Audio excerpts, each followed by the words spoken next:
Good morning student. मैं शीतल कुमारी जामनीकांत BEd college के online classes में आपका स्वागत करती हूँ। पिछली कक्षा में हमने बीएड के लैंग्वेज स्किल और देयर कंपोजेंट के बारे में चर्चा की थी, अर्थात भाषा कौशल के अवयव,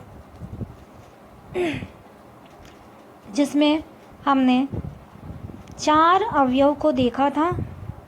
LSWR में मैंने आपको लिसनिंग, स्पीकिंग और राइटिंग स्किल के बारे में पहले ही बता दिया है। आज हम रीडिंग स्किल यानी कि वाचन या पाठन कौशल के बारे में चर्चा करेंगे। पढ़ने की शिक्षा के लिए वाचन या पाठन 2 शब्द का सामान्य रूप से प्रयोग किया जाता है, अर्थात पढ़ने के लिए हम मुख्य रूप से वाचन या पाठन शब्द का ही प्रयोग करते हैं। वाचन शब्द वाक् धातु से बना है, जिसका अर्थ है शब्द, वाणी, कथन। लिखे हुए या छपे हुए शब्दों का उच्चारण करना वाचन कहलाता है, परंतु यह वाचन का संकुचित अर्थ है। वास्तव में लिखित सामग्री को अर्थपूर्ण तरीके से ग्रहण करना ही पाठन या वाचन कहलाता है। लुई के अनुसार वाचन एक साधन है जिसके माध्यम से बालक मानव के द्वारा संचित ज्ञान से परिचित होता है।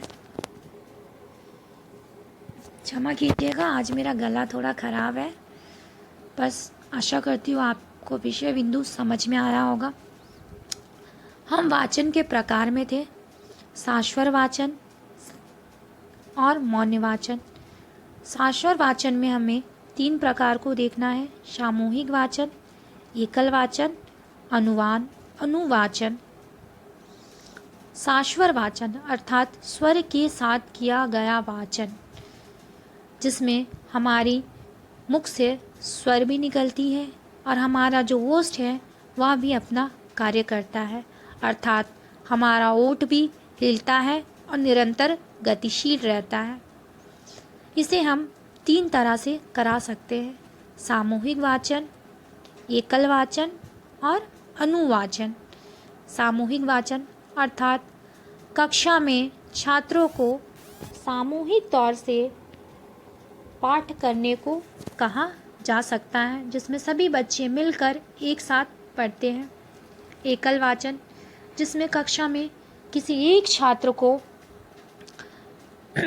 पाठ करने के लिए कहा जाता है और वह उसे स्वर सहित पढ़ता है। अनुवाचन, जिसमें शिक्षक प्रस्तुत पाठ को कक्षा में पढ़ाती है और छात्र उनका अनुकरण करते हैं, अर्थात शिक्षक के पढ़ने के बाद छात्र उसी ही विषय बिंदु को दोबारा दोहराते हैं। मौन वाचन, प्रायः जब हम पुस्तकालय में जाते हैं तो मौन वाचन का प्रयोग करते हैं, जिसमें हम सुर रहित वाचन करते हैं, अर्थात जिसमें सुर समाहित नहीं होता है, सुर नहीं होता है, हमारे मुख से ध्वनि नहीं निकलती है, परंतु वाचन का कार्य होता है। हम अपनी आँख के द्वारा, अपनी इंद्रियों के द्वारा छपे हुए शब्दों को मन में ही पढ़ते हैं। यह वाचन ज़्यादातर ऊंचे कक्षा के बच्चों के लिए उपयोगी होता है। आशा करती हूँ आपको आज का विषय बिंदु समझ में आया होगा। यह सारी विषयों को आप कॉलेज के वेबसाइट पर भी प्राप्त कर सकते हैं। अगले कक्षा में हम बीएड के अन्य विषयों पर चर्चा करेंगे।